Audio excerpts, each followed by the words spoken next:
Muy buenas noches, amigas y amigos. Estamos aquí en Ventana Cultural UMAC.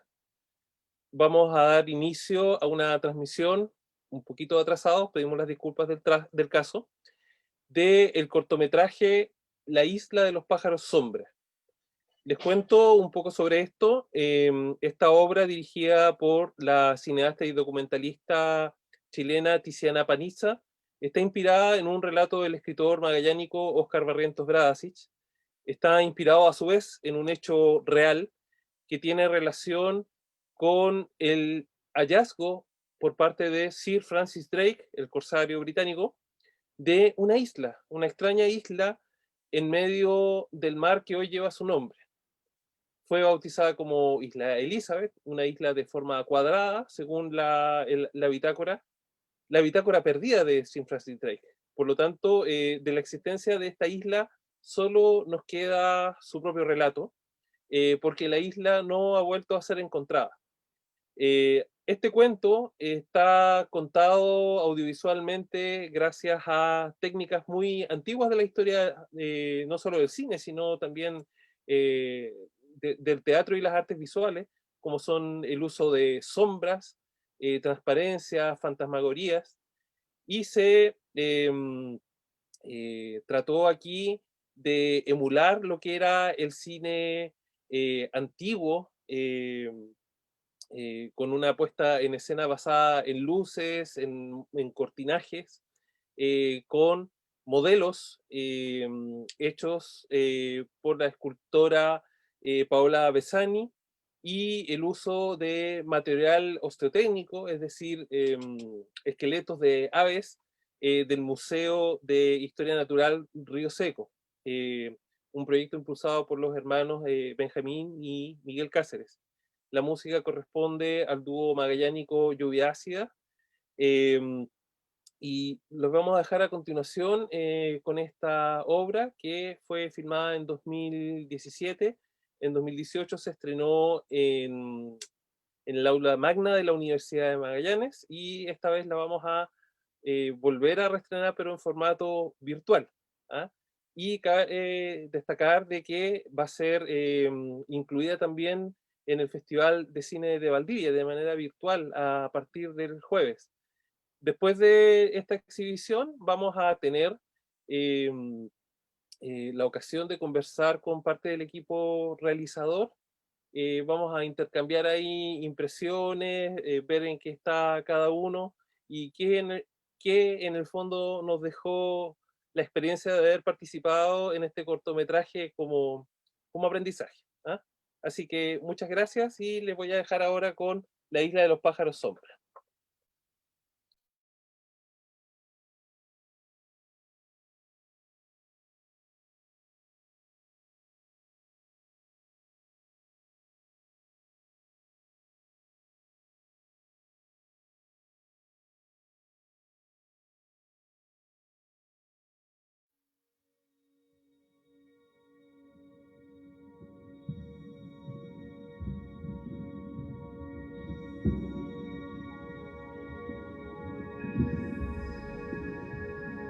Hace 400 años existió un temido pirata inglés.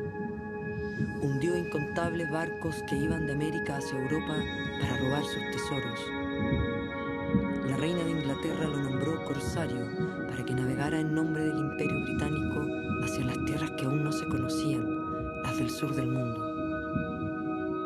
En su diario de viaje describió paisajes misteriosos y animales desconocidos, pero esos escritos se perdieron. Nunca nadie supo lo que el pirata había visto. Hasta ahora.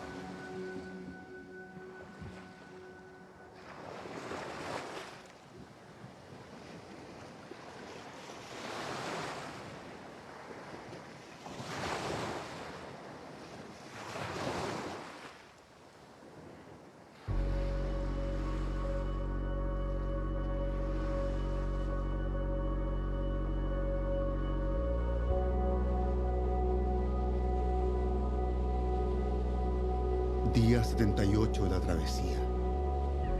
Observamos el mar rugiendo en la mirada del cielo. Desde el pez más pequeño hasta la enorme ballena jorobada, conocen el imperio salado de este gigante oscuro. Los puertos son puertas. Los barcos son trocitos de estrellas que navegan. Las olas son suspiros de sal.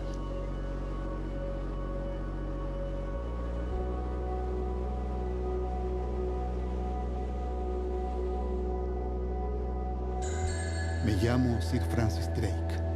Soy un corsario al servicio de una reina. Desde tiempos inmemoriales han hablado de islas perdidas en esta inmensidad. Mi misión es hacer mapas que nombren y señalen estos lugares.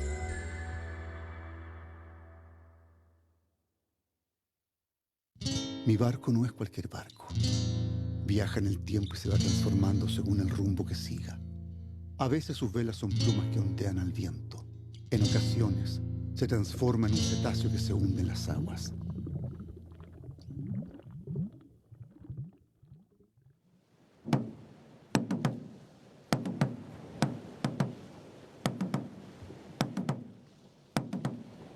Mi barco es un poema.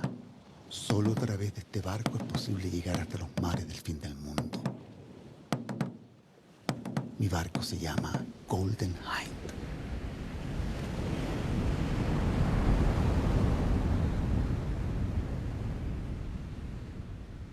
Después de meses de viaje entramos a aguas desconocidas. Marcamos puntos en los mapas donde antes había vacío. Por primera vez, estamos creando los mapas del fin del mundo. En estos mares remotos, me encontré con un ser que nunca había visto. Escuchamos un ruido estremecedor que parecía sacudir el fondo del mar, como si muy abajo latieran las campanas de una iglesia. Era un animal enorme. Por momentos parecía una ballena, por momentos se asemejaba a un continente. ¿Quién eres? Francis Drake, corsario al servicio de su majestad, la reina de Inglaterra. Aquí no llega el poder de ningún rey. Aquí solo gobierna el viento. ¿Qué busca? Una isla para fondear mi barco. Aquí no hay islas, no hay nada. Tú quieres construir mapas, pero de este lugar del mundo no hay mapas posibles. Aquí no hay norte ni sur. Eso es imposible. Siempre existen las coordenadas, los puntos cardinales. Eso es en tu mundo. Este es otro. Aquí donde vayas es el mismo lugar y ninguno. Siempre que hay un viaje, existe un destino. Una tempestad es un laberinto que te puede hacer regresar al punto de partida. ¿Quién eres tú? La tempestad.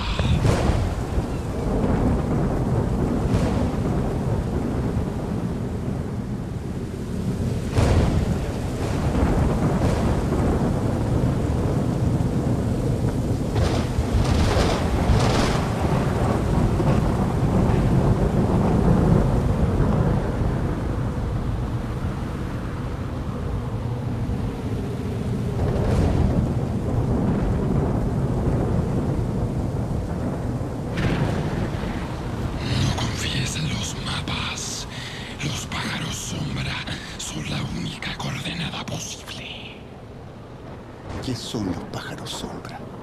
¿Dónde están? Ellos son los únicos que saben el nombre de estos lugares.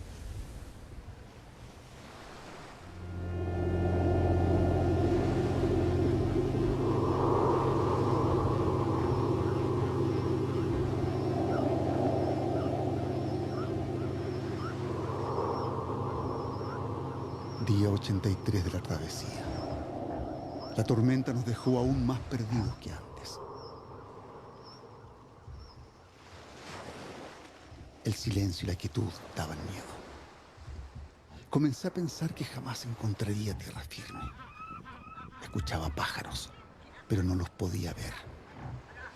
Tal vez el monstruo tenía razón y estaba en medio de ningún lugar. Tal vez jamás podría saber dónde estaba o hacia dónde iba.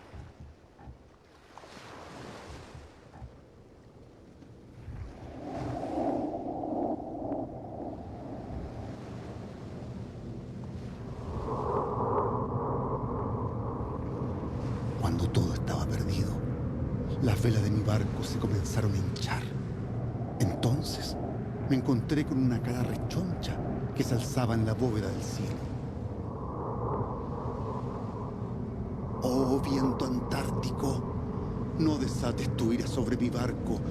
Yo soy un corsario, no soy un dios ni un rey. Estoy perdido. Solo busco un lugar donde llegar, un punto que trazar en un mapa, un destino. Oye, no soy la maldición que crees. Solo te llevo a la isla de los pájaros sombra. ¿No es eso lo que quieres? Mi reina me ordenó tomar posesión de todos los lugares que no tienen nombre, mares, islas, continentes. Aquí no existe nada que puedas nombrar. Estos lugares ya tienen nombres ancestrales. Se los dieron los hombres y mujeres que habitan aquí. Solo que tú no los entiendes. El poder de tu reina no llega hasta aquí. Mi reina reina hasta los confines del mundo, y yo nombraré para ella estos lugares. Ten cuidado, porque al nombrar una cosa que ya tiene nombre, deja de ser lo que es. Y se transforma en otra. Exacto.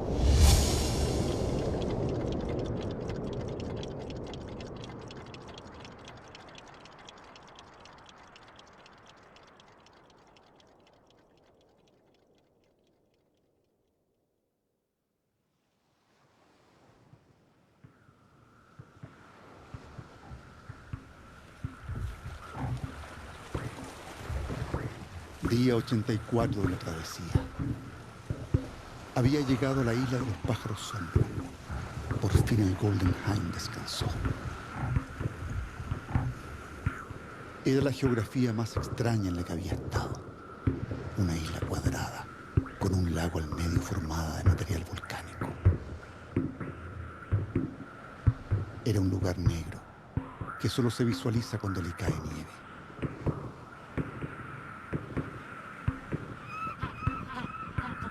Algo desconocido me asustó.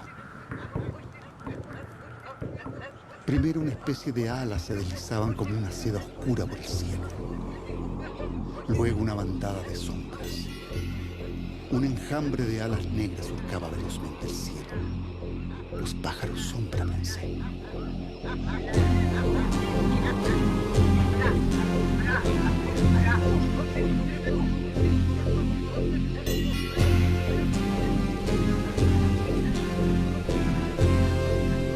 Las sombras de los pájaros revoloteaban interminablemente alrededor del cráter, como si se encontraran en un extraño ritual. Comprendí que el volcán era un rey piadoso e impávido. Decidí dirigirme a él y ofrendarle mi respeto.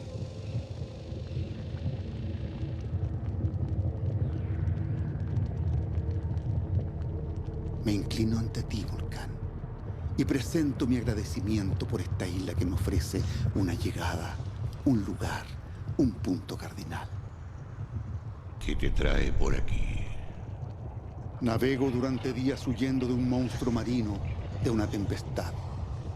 He llegado felizmente hasta este lugar llamado... Los pájaros saben el nombre. Escúchalos.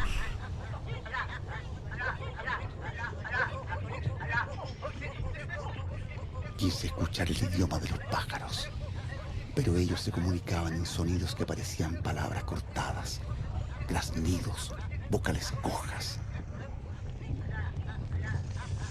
Volcán, no entiendo los pájaros, no comprendo su idioma.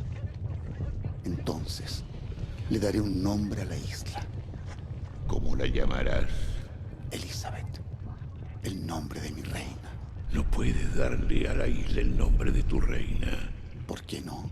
Porque cuando nombras, transformas lo que nombras, lo inventas. Ten cuidado. No comprendí bien lo que decía el volcán, así es que nombré a la isla Elizabeth. Te doy el nombre de mi reina, Elizabeth. Elizabeth. Elizabeth.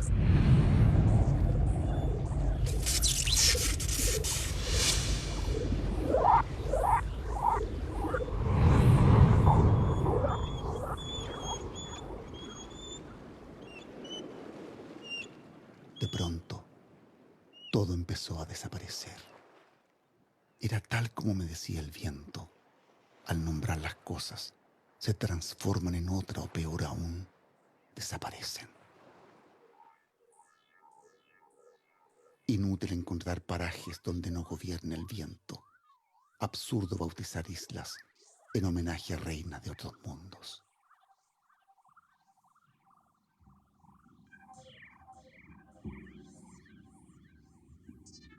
Después del viaje, Francis Drake estableció las coordenadas exactas de la isla, pero hasta ahora ningún navegante la ha encontrado.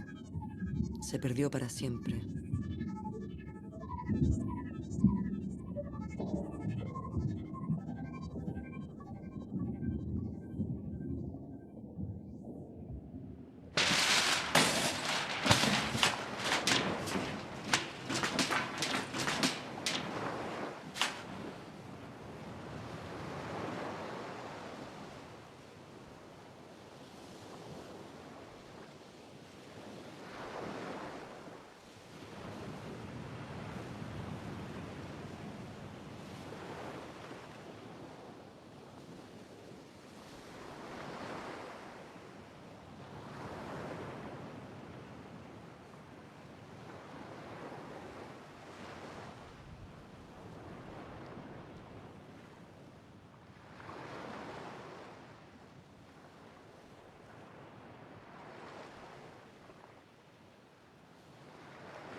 Bueno, esto fue La Isla de los Pájaros Sombra.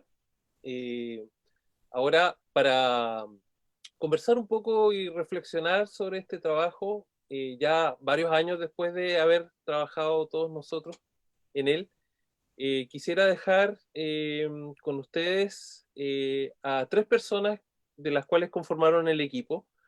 La directora y realizadora Tiziana Panizza, a Óscar Barrientos, el autor del cuento que inspiró este relato audiovisual, y a Miguel Cáceres, artista visual y uno de los responsables de ese hermoso proyecto que es el Museo de Historia Natural Río Seco. Así que para iniciar este conversatorio doy el pase a Tiziana. Adelante, Tiziana.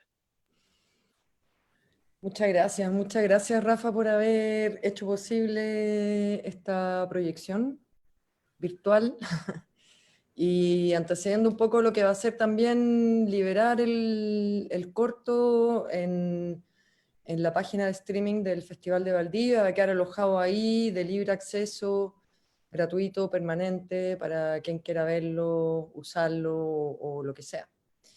Y ha pasado un tiempo ya de la filmación, po. Y es raro verlo después de tanto tiempo y acordarnos también de lo que fue un poco ese trabajo.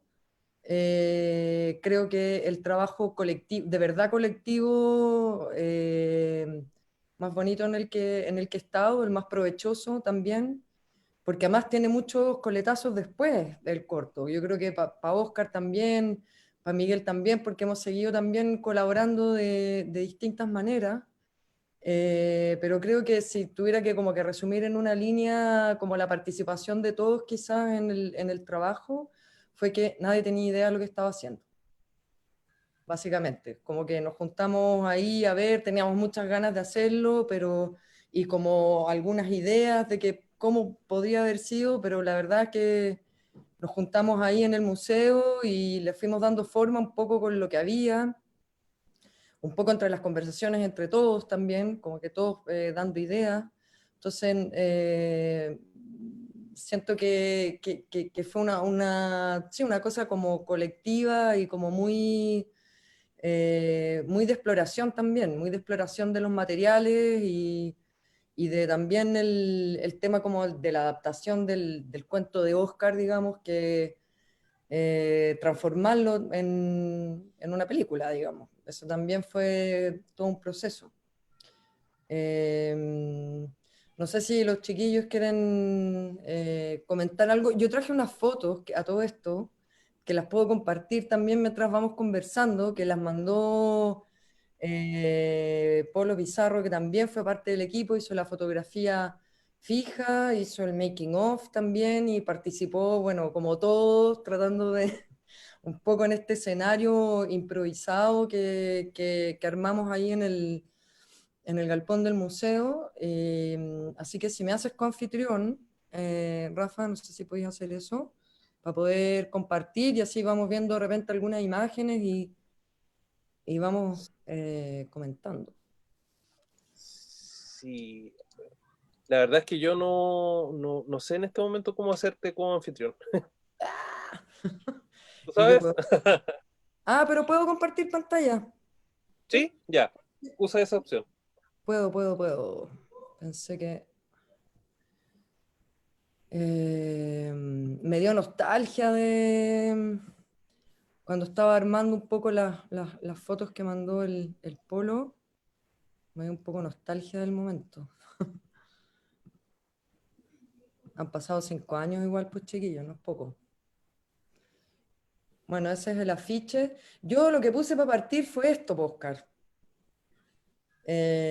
Un poco los mapas. Bueno, tú has trabajado harto con mapas. Y los viajes de Drake y cómo surgió también como esta idea de hacer un breve relato que tuviese que ver un poco con ese viaje de Drake, pero tuviera que ver más que nada con una isla ahí.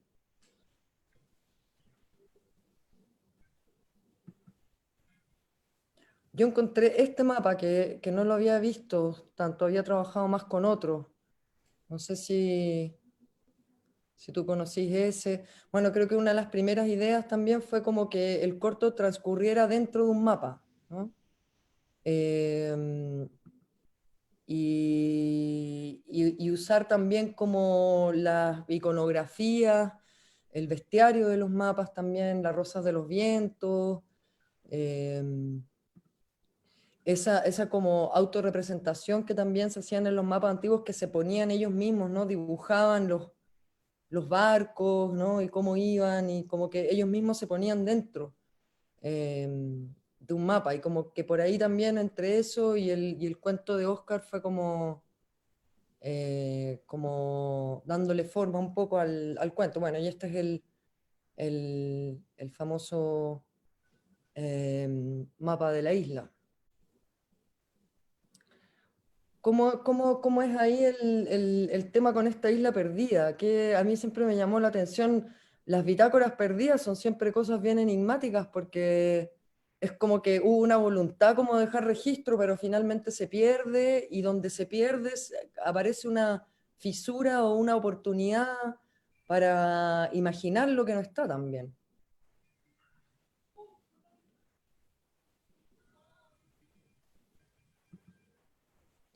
Y ese es el paso Drake hoy día, que es más o menos donde transcurre la historia.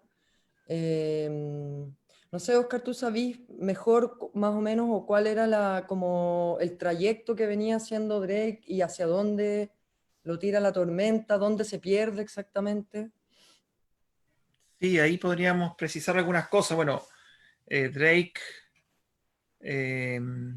este es el año 1568. Una de las campañas de Drake al servicio de su majestad, la reina Elizabeth. Y él, por lo que entendemos, bueno, era conocido como el azote el azote de los barcos españoles, en el fondo. Era el principal saqueador era odiado por España, al punto que cuando muere Quevedo y Cervantes dedican unos textos a su muerte, celebratorios. ¿Ya? Incluso Lope de Vega tiene un texto que se llama La Galantea, donde lo relaciona con un demonio prácticamente a Francis Drake. Y en el caso concreto del navío que estamos hablando, que es el Golden Hind, el Ciervo Dorado, el tema ahí de Drake es que Drake en cierta medida es el que descubre un poco o da cuenta de la insularidad de Tierra del Fuego, porque él no llega ahí buscando a ese lugar tormentoso que hoy día tenemos como el paso de Drake, que era el antiguo Mar de Oces. Él no llega ahí porque él quería llegar ahí, digamos. Él llega porque lo lleva un viento y se lo lleva para allá nomás.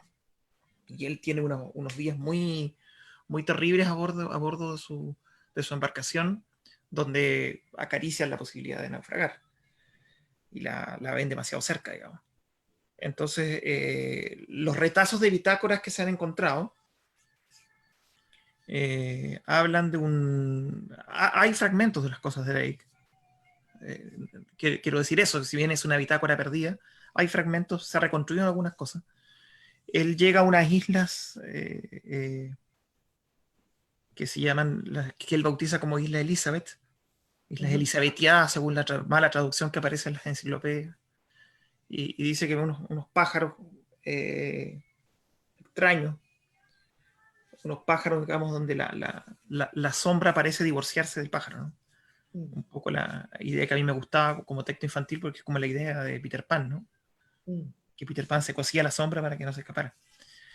Y bueno, esa imaginería fue la que un poco me llevó a la siempre fascinación por un personaje como Francis Drake, ¿eh? Para algunas voces bastante autorizadas, el mejor navegante de todos los tiempos, incluso. No olvidemos que el estrecho lo navegó en 16 días. Se habla de un navegante eximio, pero además una personalidad fascinante, compleja, a veces contradictoria. Y bueno, el cuento, y fue un poco lo que yo comuniqué a Tiziana, y esa comunicación, ese diálogo dio paso a que se juntaran varias voluntades, las esculturas de Baola, el trabajo del Chino e Aymara en el Museo Natural de Río Seco. Que se juntaran varias voluntades, lo de Lluvia Ácida, que se juntaran voluntades en pos de la construcción de este relato fascinante, y que daba para el constructo de un texto para que lo vean niños, ¿ya? En el caso personal, y con esto cierro, he tenido el gusto de llevar este material a lugares súper apartados, a colegios súper eso, apartados de Chile. eso es muy bonito, muy emocionante. Pero Oscar me mandó unas fotos de los lugares donde ibas con el corto cuando lo mostrabas. Y se generaban buenas conversas, ¿no? A Les ganaba partir muy buena, o sea, los chicos que, bueno, yo les contaba un poco el tema, les narraba quién era Francis Drake, medio hacía mi volada ahí, como mi fascinación por los corsarios y los piratas, y, y lo lleva a Tulahuén, o sea, a lugares bien lejanos, bien distantes, en algunas actividades que me tocó ir, y lo he llevado, lo he mostrado varias veces en Chiloé. En Chiloé también hicimos una travesía marítima, y estuvimos por pueblos súper aislados, ¿verdad? Algunos pueblos que prácticamente no tenían hasta poca electricidad. Y era interesante cómo en medio de la distancia se producía la fascinación, la reconstrucción de esta historia. Así que muy ha sido bonito. una experiencia bonita. Ya a estas alturas, ya ¿cuántos pasados dicen ustedes? 5 años. 5 años, un lustro. Harto. Sí. Para mí también ha tenido ese como coletazo porque lo hemos usado para los talleres de cine para niños, que de hecho hicimos uno en el museo el año pasado. Y el tema de la luz y la oscuridad, que es un poco lo que decía el Rafa al comienzo, ¿no? Como trabajar con la materia del cine también, que es eso. Es tan sencillo como eso también, ¿no? Entonces nos dio esa posibilidad y creo que aprendimos un montón de eso, ¿no? Si bien yo al principio dije, bueno, nadie sabía un poco lo que estábamos haciendo, en el sentido de juntarnos todos con trabajos muy distintos y a veces con estilos muy distintos también todos, pero juntarnos en este lugar de la fotografía, que es donde está emplazado el Museo de Historia Natural de Río Seco, que además donde el Oscar me llevó la primera vez a ese lugar y me presentó a Miguel, a Benjamín, en fin, después conocí a todo el resto del equipo. Es un lugar muy impresionante, bueno, que es enorme y donde Miguel con su equipo trabajan la osteotecnia, que trabajan con fauna local, hacen una lectura de la fauna local a partir de este trabajo donde está su taller y que hoy día tiene una sala de exhibición y varias otras cosas más, muchos proyectos que ya nos contarás en qué están, pero parecía, digamos, que este trabajo podía de alguna manera tener una proyección en el cine. Son imágenes increíbles. Yo no sé si podéis ir contando ahí, Miguel, un poco cómo hacen esta osteotecnia, de qué se trata. Prende el micrófono. Micrófono. Yo voy a ir pasando imágenes por mientras. Gracias por eso. Bueno, saludar a Óscar, a Tiziana, a Rafa, agradecer por la instancia y por la invitación. Y quería un poco retroceder la pregunta, porque en esa me parece súper interesante también lo que dice el Rafa, el trabajar con los elementos, o sea, voy a decir una tontera, ¿no? Con los elementos elementales, ¿no? de una producción audiovisual, que son la luz y la sombra. Quería volver a esa anécdota, ¿no? Cuando nos conocemos por primera vez en nuestro espacio de trabajo, previa conexión hecha por Óscar. Lo que con Benjamín, digamos, le mostramos a Tiziana luego de Fue eso, observar estos objetos. esa imagen. Era una cuestión que habíamos descubierto, muy entre comillas, y nos había dejado estupefactos, digamos, que era apagar las luces del museo y ponerles una luz de celular. Ese gesto fue como una explosión de múltiples sentidos, que hacía que lo que uno trabaja materialmente adquiriera muchas capas de significación respecto de la representación, ¿no?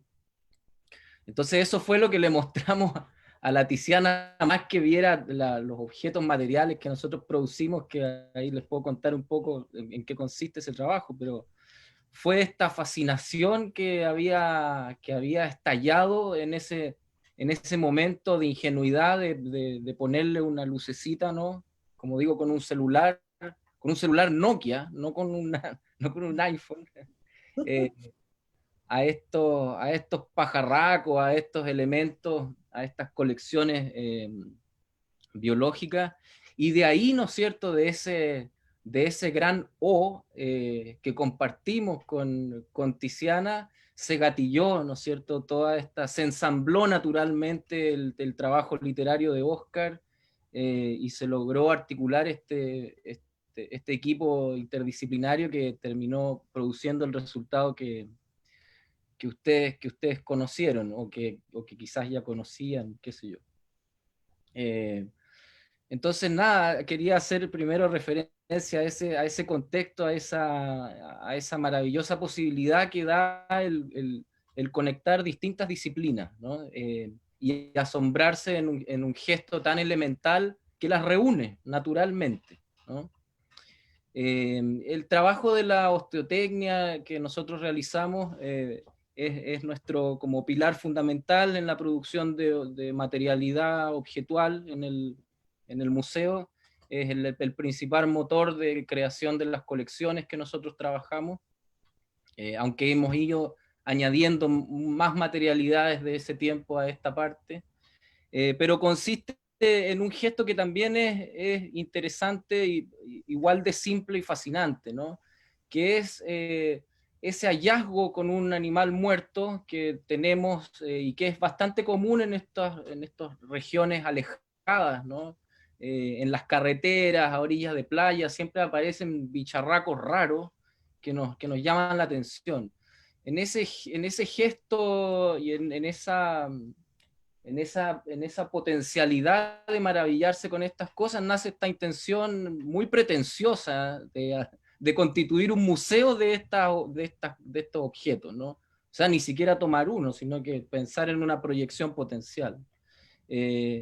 Y el trabajo consiste en eso primero que nada, en observar, en salir a buscar animales muertos, principalmente por causas antrópicas, por un atropello, un bicho en una carretera, qué sé yo, un perro que agarró un cormorán en el muelle al lado del casino Dreams, qué sé yo, o el gato del amigo que cazó un pajarito, etcétera, todo ese tipo de cosas. Y la necesidad, ¿no es cierto?, de articularlo, de articular, de trabajar en este objeto, es la posibilidad de dar con una técnica que es la osteotecnia, que es una economía de recursos en realidad, porque consiste en trabajar manualmente, remover los restos blandos de los animales para llegar finalmente al esqueleto y el ensamble de sus partes, en lo que siempre es una aventura, porque todos los objetos, todo objeto es distinto a otro.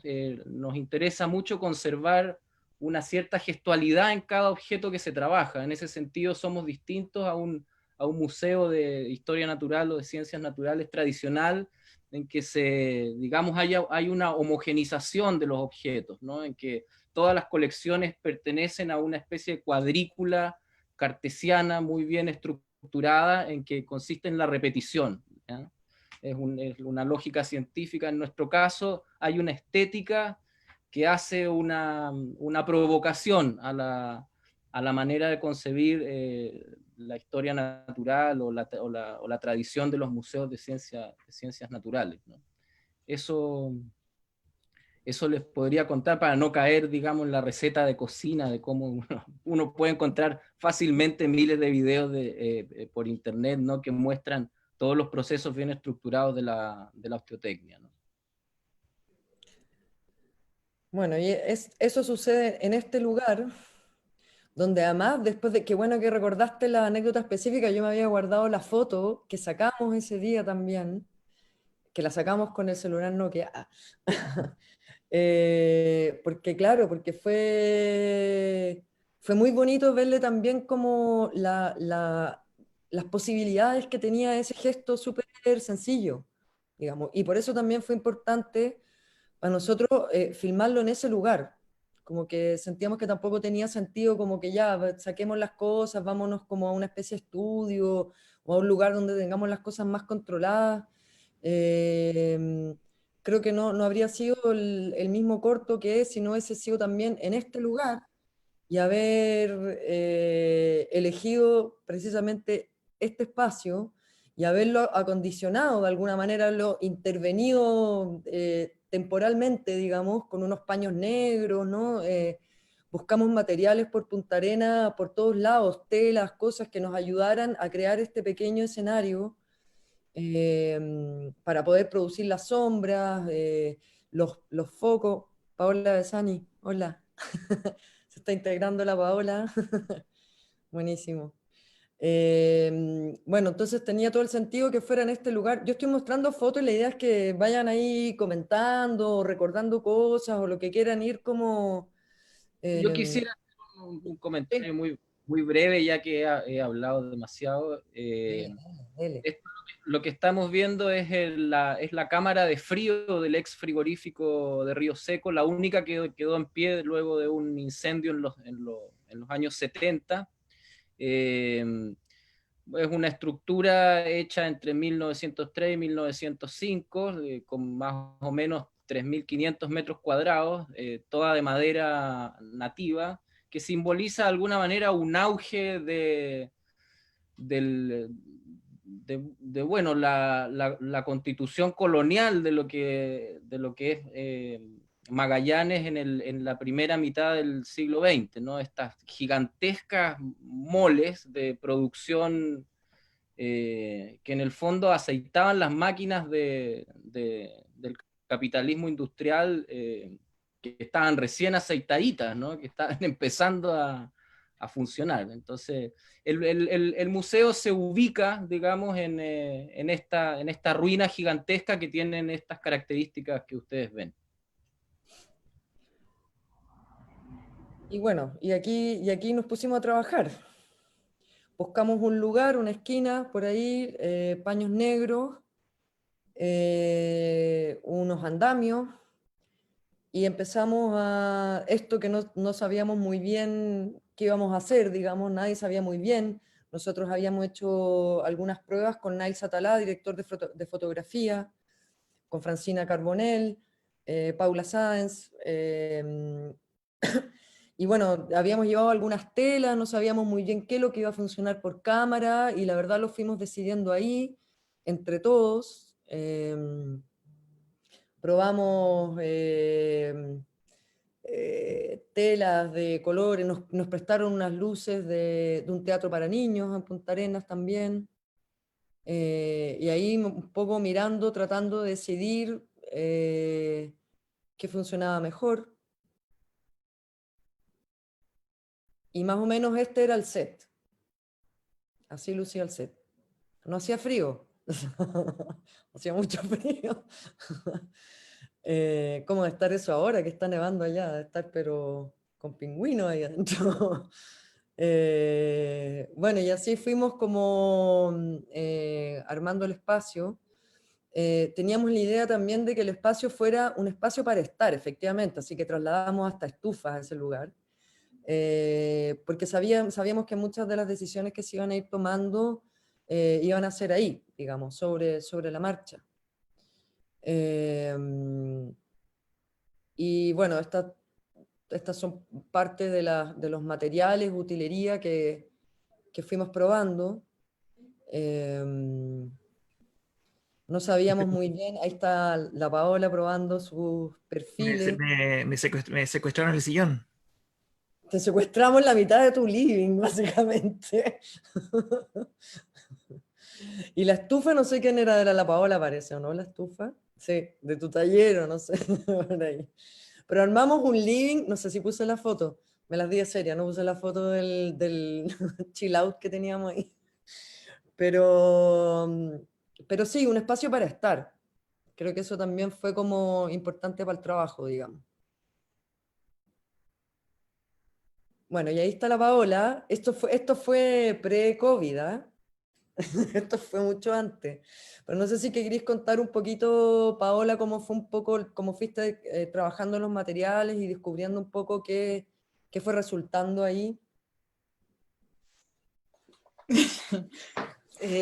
Sí, hola.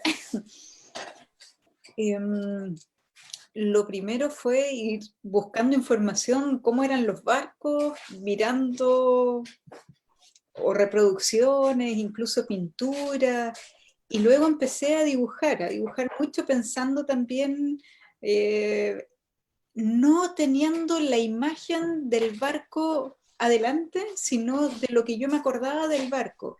Y en la medida en que fui dibujando, incluso muchas veces dibujé directo nomás sobre el fierro, el barco empezó a desaparecer.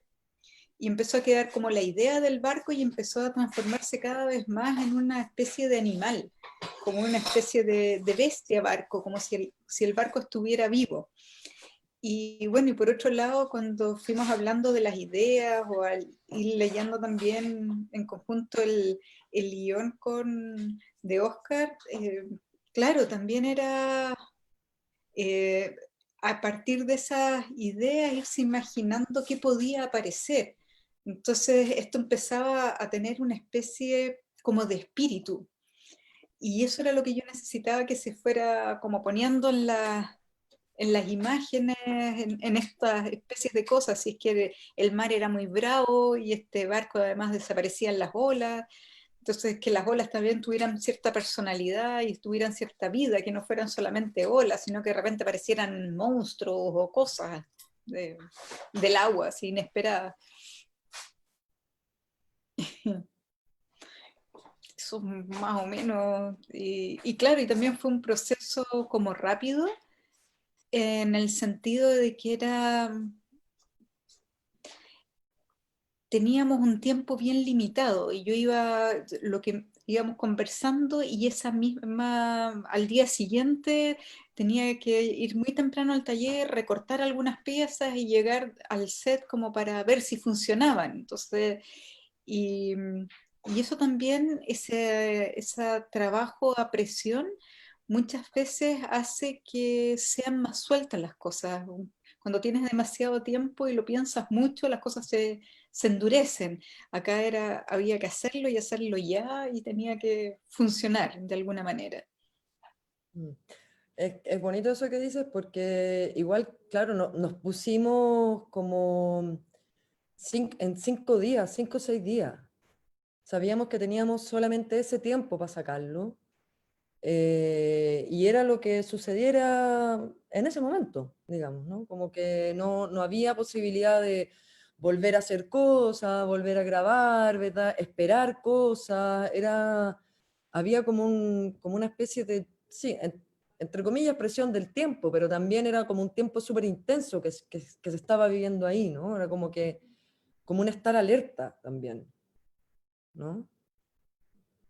Y yo creo que Bueno, esa es la magia, porque como no sabíamos exactamente, las cosas se empiezan a mezclar. No sé, esa imagen que estamos viendo ahora, por ejemplo, yo no me habría imaginado jamás que iba a salir el fierro que le puse y que le soldé, que fue cualquier fierro o un retazo, y al final ese fierro que toma la mano y aparece funcionaba mucho mejor que si le hubiera puesto otra cosa. No sé, es como que se empiezan a unir, entonces hay como accidentes o cosas que no pensamos que son benditas casualidades. claro. Bueno, como la fotografía que veíamos antes de la Francina con la boya, por ejemplo, esa es una boya no sé si era del Oscar, me parece. Sacamos cosas de utilería, bueno, desvalijamos la casa, pero básicamente.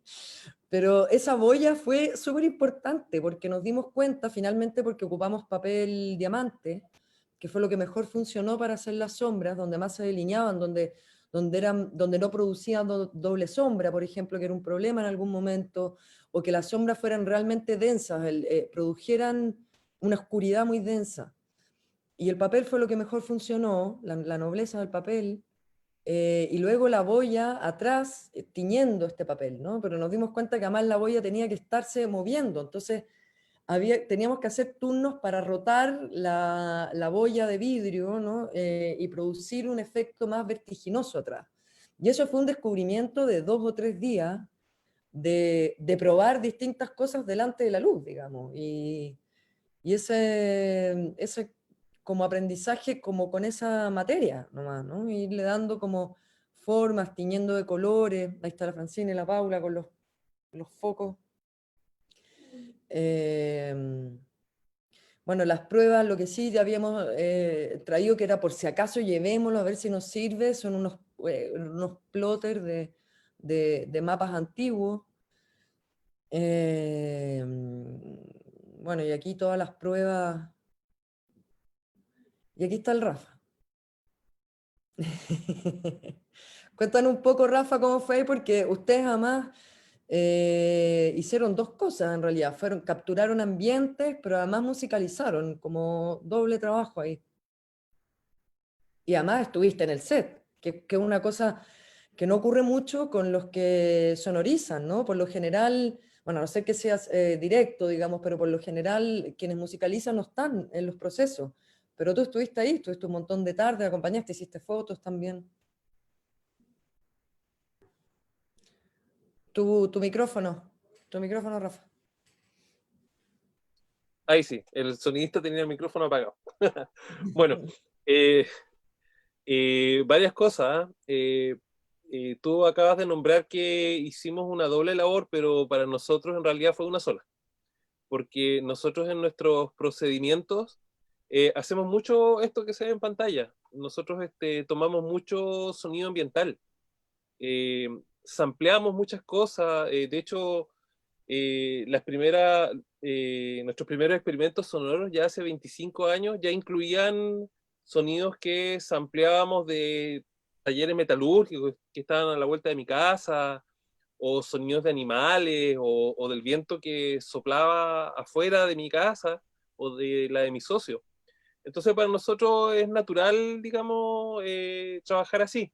Ahora, en el tema del audiovisual es cierto lo que tú dices, hay una especie muchas veces de disociación entre el trabajo del sonido y el de la imagen, siendo que al final terminan juntos, terminan unidos. Ahora, eso depende mucho de la voluntad del realizador y del director. Hay directores que tienen, por ejemplo, una conciencia súper grande del sonido y de la música, ¿ah? Y para ellos es tan importante como lo que se ve. Estoy pensando en gente como David Lynch, por ejemplo, ¿ah? Que todas sus películas son sónicamente con muchas texturas, ¿ah? Muchas capas, muchos niveles, ¿ah? Entonces, mi idea, por mi parte al menos, fue estar bien atento al proceso, a lo que se estaba viendo, porque yo ya estaba imaginando qué tipo de sonido a eso le podía acomodar, ¿ah? A las imágenes que estaban ahí naciendo prácticamente en estos lienzos, en estas telas, en este papel, ¿ah? Con las esculturas de Paola, los pájaros que aportó Miguel y el museo en general. Hicimos varias cosas para esto. Antes de hacer la música, nos fuimos a grabar, por ejemplo, pájaros. Fuimos a 2 lugares. Porque puede parecer de que aquí, claro, hay gaviotas acá en Punta Arenas, pero no es fácil encontrar un lugar en donde, además de gaviotas, no haya ruido de autos, ¿ah? Así que nos fuimos a un lugar ¿dónde es este lugar? El río Tres Brazos. Hay un puente y nos fuimos, caminamos hasta la playa, lejos de la carretera. Y bueno, la foto no lo refleja, pero hay muchos, muchos pájaros, cientos de pájaros. Y ahí, bueno, los estuvimos espantando. Bueno, ahí, en un momento nos vimos rodeados de pájaros, así fue muy entretenido. De hecho, nos turnamos, porque yo fui con mi socio, con Héctor Aguilar. Así que nos turnábamos, digamos, el micrófono y los audífonos para los dos vivir un poco esa experiencia, ¿eh? De estar rodeados no solo de pájaros, sino de sonido, ¿eh? Porque eso se siente muy bien con audífonos. Ahí estábamos ocupando un micrófono unidireccional Sennheiser, protegido ahí por por un peludo, que se le llama ahí en la jerga, para filtrar el sonido del viento.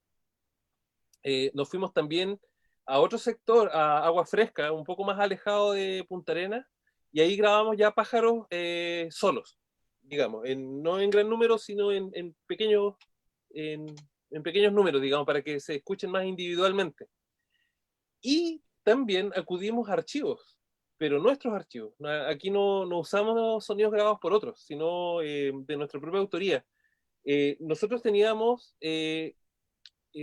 sonidos de una colonia de pingüinos en la isla Ardley, eso es en la Antártica, eso es al lado de Isla Rey Jorge, en donde yo tuve acceso allá en el año 2003, acompañando la expedición científica escolar del Instituto Antártico Chileno. En esa época yo trabajaba todavía en el Colegio Británico de Punta Arenas, y un alumno fue ganador de esa feria, y me pidieron que lo acompañara yo. ¿Ah? Entonces yo aproveché de grabar, de video, audio, lo que después se transformó en una película nuestra, pues, de lluvia ácida, llamada Ínsula Inalvis, ¿ah? Porque pudimos hacer otro viaje, y esta vez fue con mi socio, con Héctor, pero fue producto de 2 viajes, no solo de uno. Y también incorporé sonidos de una colonia de pingüinos en Península Valdés, eso cerca de Puerto Madryn, en Argentina. ¿Ah? Así que los sonidos de pájaros que se escuchan ahí tienen 3 orígenes distintos, en la Patagonia, Argentina, Magallanes y Antártica. Y bueno, la música fue un ejercicio súper libre, súper desprejuiciado, por así decirlo. Simplemente llegábamos y decíamos, hagamos un tema que evoque, no sé, pues, navegación, ¿ya? Hicimos uno. Después, un tema que evoque un poco una isla volcánica tapada de nieve, así, desolación absoluta. Y eso, música. Y siempre instrumental. Así que yo recuerdo que no conversamos tanto contigo, Tiziana. Simplemente te mostrábamos la música y tú nos ibas ahí como comentando, pero en general tu recepción fue súper buena. Obviamente usaste lo que se acomodó mejor a las imágenes. Y nosotros hace unos días atrás liberamos toda la música en una especie de disco, de banda sonora, y están todos los temas, incluso los que no usaste. ¿Ah? Sí, son 8 tracks. ¿Ah? Y se puede buscar como La Isla de los Pájaros Sombra soundtrack. Lluvia ácida. Eso. Buenísimo, doble estreno. Y después, bueno, hicimos un trabajo ahí con Marco Salazar en la postproducción después, eligiendo todas las cositas que nos mandaste, digamos, de ambiente, de música, fuimos probando, digamos, eso fue también otro trabajo de banda sonora, digamos, a partir de tus materiales. Creo que eso que dices que no, tampoco conversamos mucho, que nos juntamos como un par de veces, estuviste en la filmación, creo que en general con todos, como que siento que cada uno, a partir del guión, del cuento del Oscar, del guión, cada uno fue como aportando, como que yo no me siento que dirigían a nadie, digamos, en el sentido de que más bien era como una sumatoria de cosas, y era un poco lo que estábamos conversando, que se iba decidiendo ahí también, ¿no? O sea, obviamente había una cosa del encuadre que teníamos que ir viendo, digamos, pero todo lo que iba ocurriendo para producir ese encuadre era como una sumatoria de cosas que se fueron dando ahí, digamos, ¿no? ¿Te puedo aportar una información adicional? Hay también unos sonidos que no están tan, digamos, en primer plano, pero que ayudan un poco a crear ambiente, sobre todo en la parte de la tempestad. Yo esperé durante varios días, por lo menos 1 o 2 semanas, a que hubiera mucho viento. ¿Ah? Y un día, cuando habían rachas de 80 kilómetros por hora, me fui al Museo de la Nao Victoria, pagué mi entrada, y me metí en lo más profundo de los barcos a grabar cómo crujían las maderas con el viento. Eso lo hice en la Nao Victoria y lo hice en la goleta Ancud. ¿Ah? Y esos sonidos están ahí, en la parte de la tormenta. Sí, no, sí, yo me acuerdo perfectamente, esos sonidos eran increíbles, muy potentes, muy, no, buenísimo, muy denso. los ocupamos como varias pistas, los repetimos incluso después en postproducción. No, buenísimo. Y el tambor de Drake, ¿te acuerdas? Que también te fuiste a conseguir que era un bombo no sé dónde.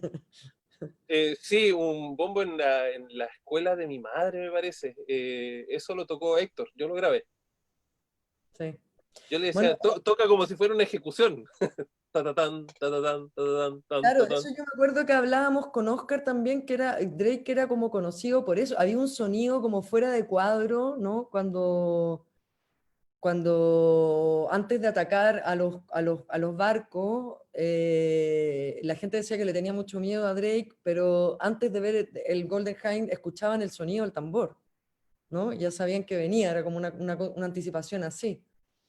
Sí, hay unas crónicas de Drake que cuentan eso.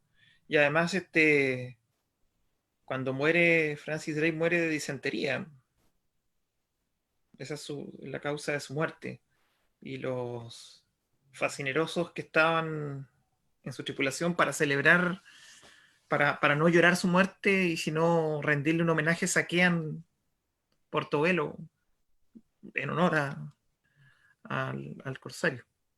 Entonces es un personaje que acarreaba consigo un aura mitológica, ¿no? Mm.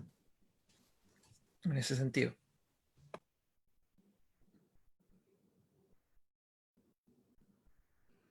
Bueno, estas fueron cosas que también fueron surgiendo ahí, pues como la pintura sobre el papel, bueno, el guión de la pizarra, más o menos las cosas, que no se diga que no había organización. Este es el Simón, el hijo de la Paula, que nos ayudó en la producción. Estaba Mariana también, que por ahí aparece en algunas fotos, la hija de Paola.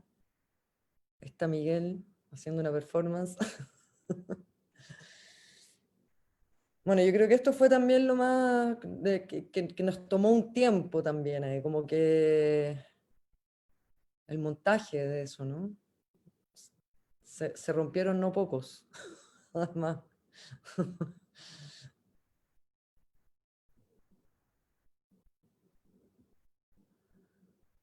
Bueno, ahí las pruebas. Yo creo que cuando llegamos a esta imagen, por ejemplo, nosotros desde la cámara, dijimos ya, aquí hay un algo a lo que queremos llegar, digamos. Esta es fue una imagen importante para nosotros, establecer un poco cómo se iba a ver, ¿no? Una imagen más misteriosa, poco acabada también. Cuando vimos con esto, literalmente creo que nos abrazamos, no sé si se acuerdan, pero era como, sí, sí, vamos bien. Esa es la tele de Oscar, que también funcionaba como monitor para la cámara. Gracias, Oscar.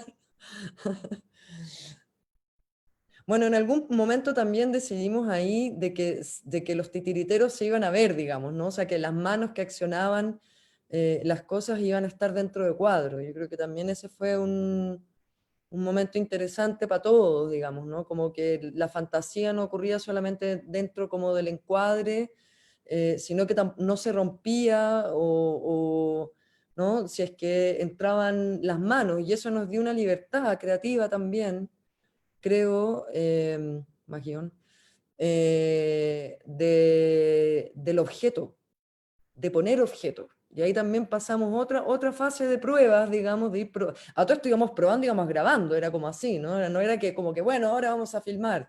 Y ya, acción, así como los directores de Hollywood, ¿no? Como con claqueta, acción.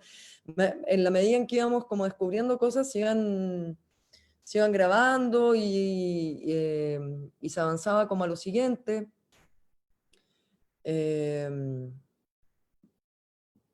Fotos del polo preciosa.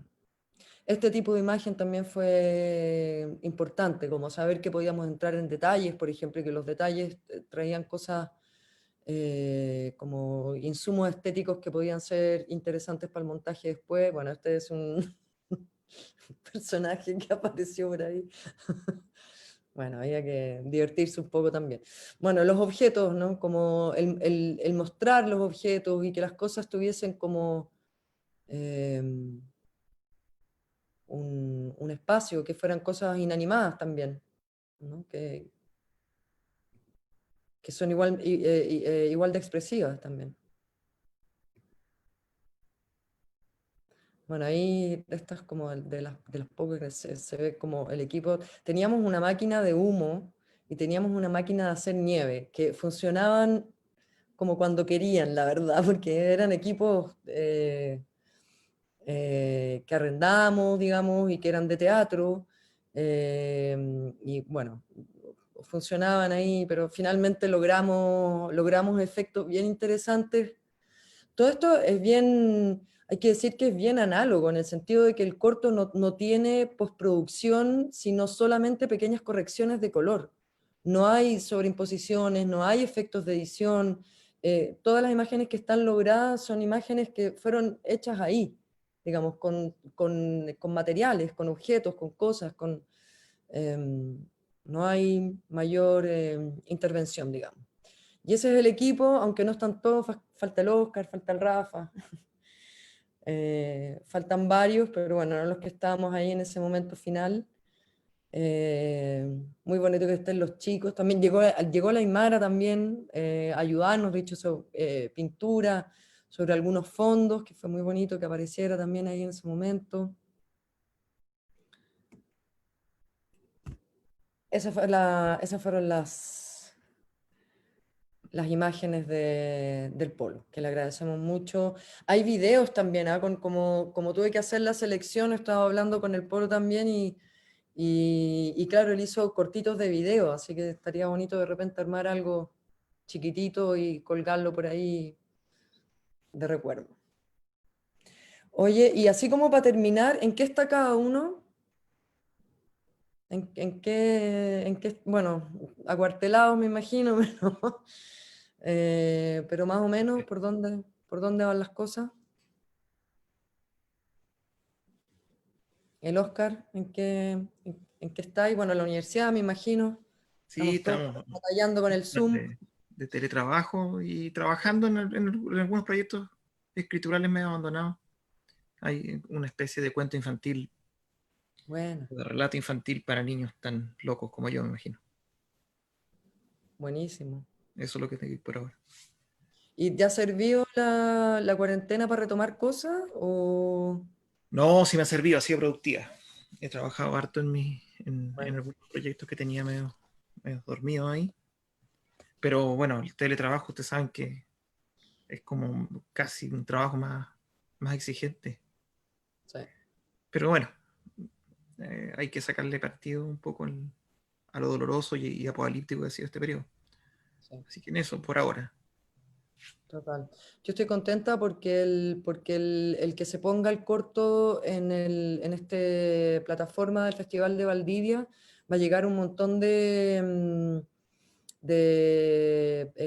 chicos de escuela y profesores que lo están empezando a usar en sus clases, digamos, para activar cosas históricas o clases de artes visuales o de distintos lados, digamos. Entonces, creo que además es un tiempo bueno como para eso, digamos, para contenidos por ese lado. ¿Y el Rafa? ¿En qué anda Rafa? Como siempre en muchas cosas, lo principal en lo laboral es que estoy trabajando para la dirección de extensión de la Universidad de Magallanes. Soy en este momento el encargado de todo lo que tenga que ver con arte y culturas. Y estoy junto ahí a Mónica Arauz, a Sergio Pérez y a todos los otros colegas y colegos, levantando Ventana Cultural UMAC, que fue una idea que se nos ocurrió, digamos, conversando en conjunto, para seguir relevando actividad cultural y compartir contenidos. Eso es lo que nos interesaba en este momento en que se nos tiene aislados, y la idea era aprovechar estas herramientas como las que estamos usando ahora para vincularnos, incluso de maneras que antes no las ocupábamos. ¿Ah? Creo que hay que también rescatar algunas cosas positivas que pueden quedar, digamos, después de esta experiencia tan tan intensa, ¿ah? En la que está todo el planeta, no solamente nosotros. Aparte de eso, he estado con Lluvia Ácida siguiendo en el tema de la creación musical. Grabamos un disco completo en confinamiento, llamado Antiviral. Lo hicimos intercambiando archivos. De hecho, a mi socio no lo vi desde marzo hasta hace unas semanas, recién.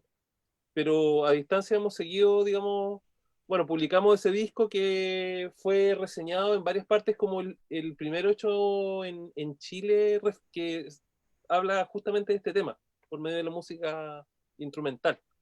No ¿Y sé eso si ya eso tenga... podemos escuchar eso ya? ¿Está, o Sí, todavía no está? ¿Sí? sí, busquen Lluvia Ácida Antiviral, ahí está. Sí, es un disco que algunos encontraron bastante ominoso, pero en realidad, bueno, es como compartir nomás las sensaciones el tema de las amenazas invisibles, eso es, de lo no humano que invade lo humano, ¿te fijas? Y paralelamente a eso he estado desarrollando algunos proyectos fotográficos, compartiendo libros digitales de fotografía con material que he hecho en los últimos 5 años. ¿Ah? Estoy preparando otro ahora sobre Punta Arenas. ¿Ah? Y estamos esperando que esto pase para con mi socio, con Lluvia Ácida, publicar un disco que ya teníamos terminado cuando estalló, digamos, estalló el país, ¿te fijas? Es un disco dedicado a Francisco Coloane, que se llama Archipiélago Coloane. Y lo bonito es que va a ser nuestro primer disco de vinilo. Y eso también se vio retrasado, pero al fin una empresa australiana lo va a prensar. ¿Ah? Así que va a ser el primer vinilo magallánico como en 35 años. Así que eso nos tiene bien contentos. Va a ser nuestro disco post pandemia, digamos. Felicidades. Oye, además allá tienen un programa de vinilos. Sí, pues. No, Que sí, acá hay un montón de melómanos dedicados a eso. sí, sí, sí, Hacen sí. ferias incluso. Buenísimo. Eso en resumen. Buenas, felicidades. Y Paola está en su taller. Sí, estoy en el taller principalmente. Estaba haciendo escultura, algunos proyectos, participé en un concurso que fue... era un concurso, es un concurso, sí, fue un concurso para una escultura grande para la Costanera, que ganó Francisco Gacitúa. Y yo salí segunda, pero pena porque no la voy a hacer, pero igual, chuta, súper orgullosa de que haya salido segunda, porque era un concurso por invitación y los escultores que estaban eran todos en realidad extraordinarios.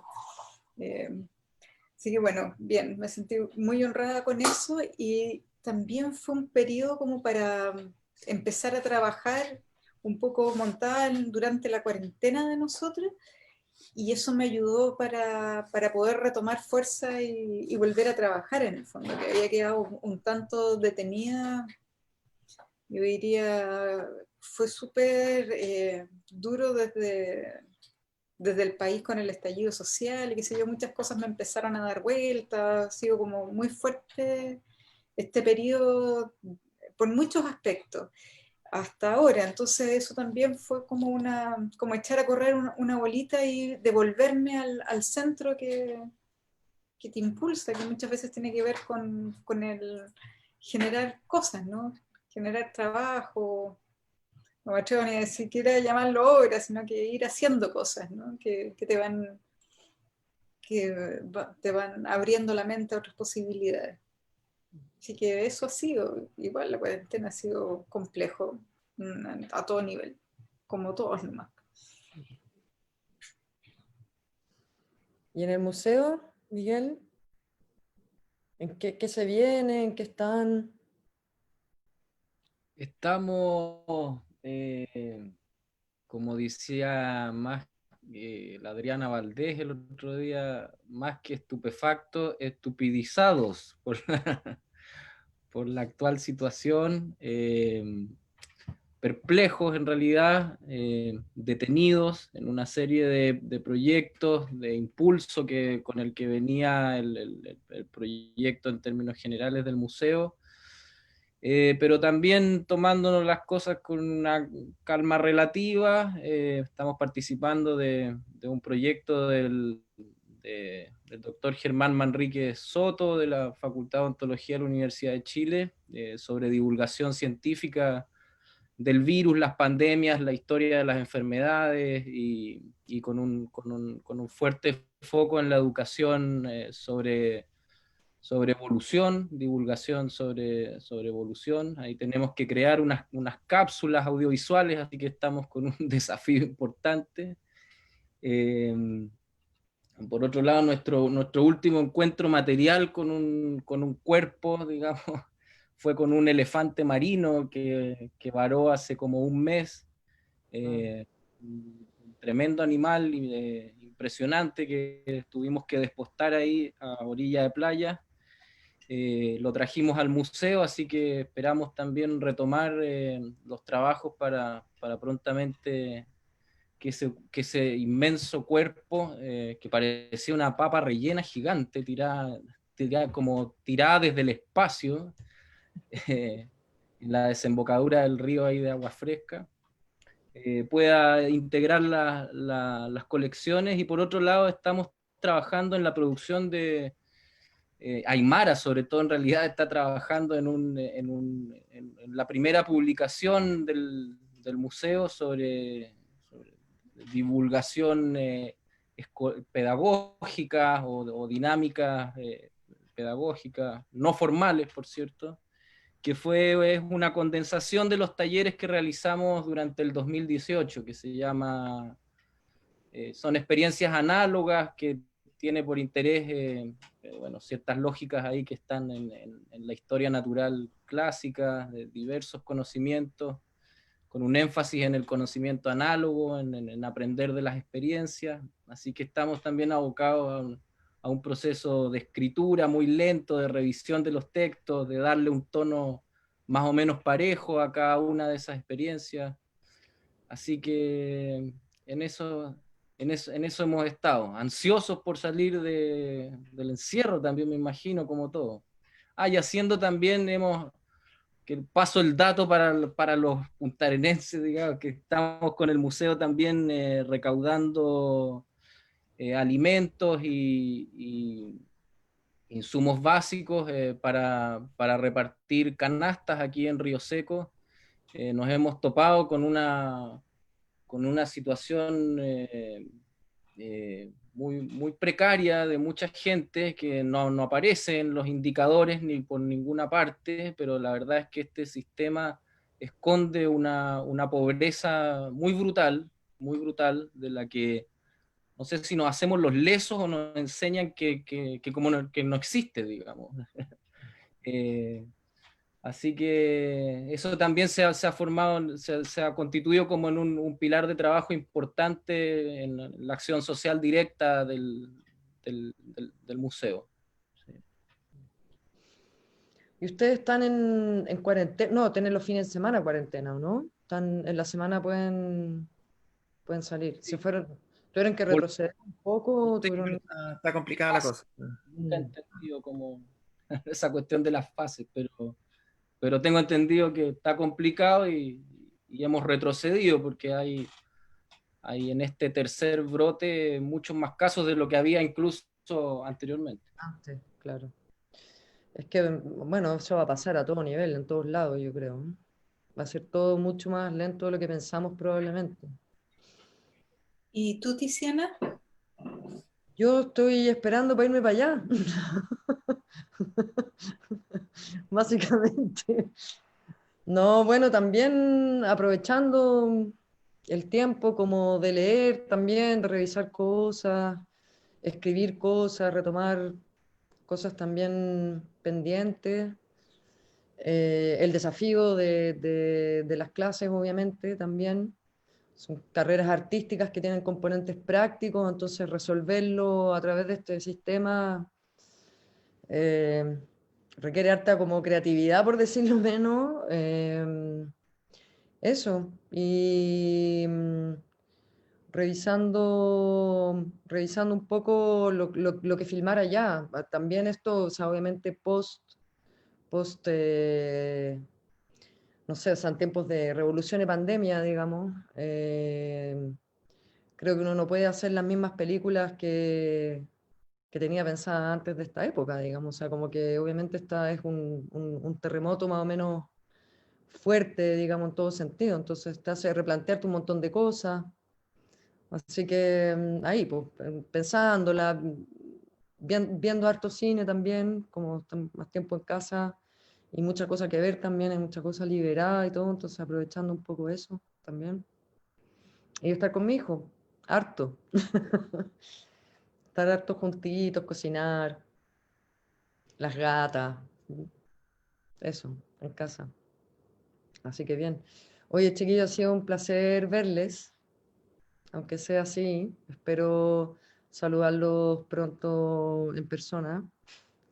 Y muy bonito recordar también lo que fue el trabajo del corto. O sea, a mí me trajo hartas cosas, me ha hecho pensar harto también, revisar las fotos, los que fuimos y los que somos también, y los que seremos.